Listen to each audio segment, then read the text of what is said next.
Salut tout le monde et bienvenue sur Boîte à mots.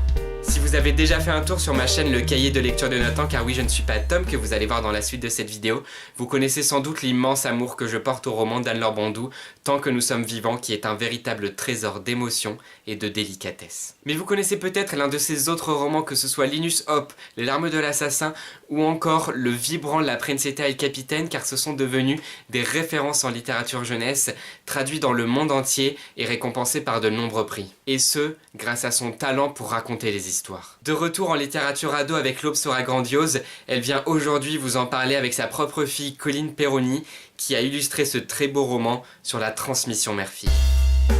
Bonjour à tous, nous sommes en compagnie de Colline Perroni et Anne-Laure Bondou. Bonjour Colline, bonjour Anne-Laure. Bonjour Tom.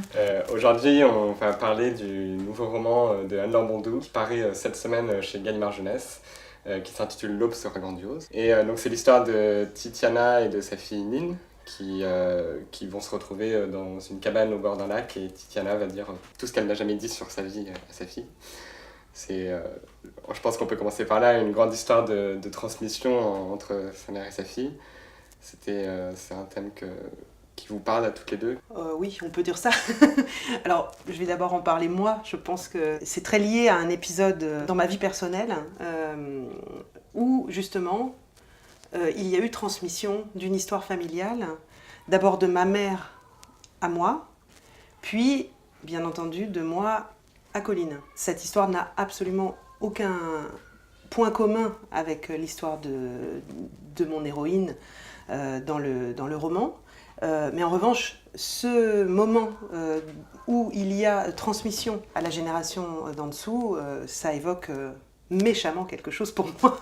Et c'est vrai que ces dernières années, j'ai eu un sentiment qui, je pense, est lié à la fois à mon âge à moi, mais aussi peut-être à cette génération, que l'écart se creusait de plus en plus, notamment lié certainement aux nouvelles technologies. Alors ça m'a troublée parce que les choses ne sont pas immédiatement perçues. Je prends un objet emblématique d'aujourd'hui, le téléphone. J'en ai parlé dans une classe de 4e il n'y a pas très longtemps.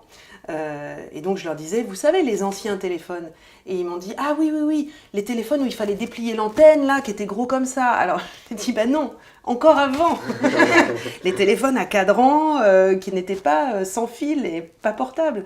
Et pour certains, je voyais bien que ça n'évoquait plus grand-chose.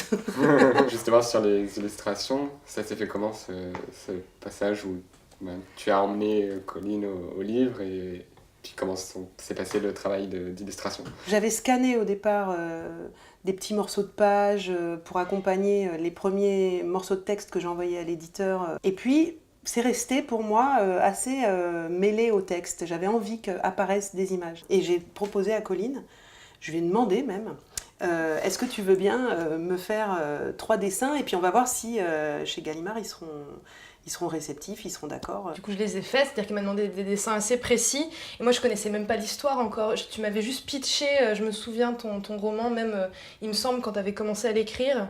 Donc ça remontait un peu. Mais je connaissais absolument rien de l'histoire, donc je me suis vraiment pliée à ce qu'elle me demandait.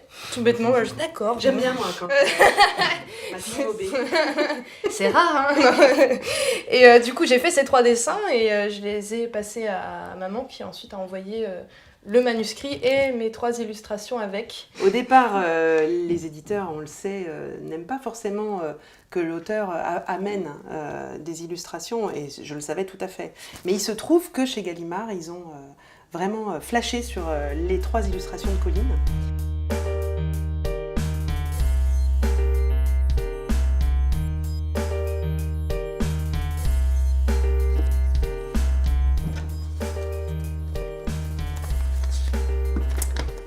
Alors, devenir.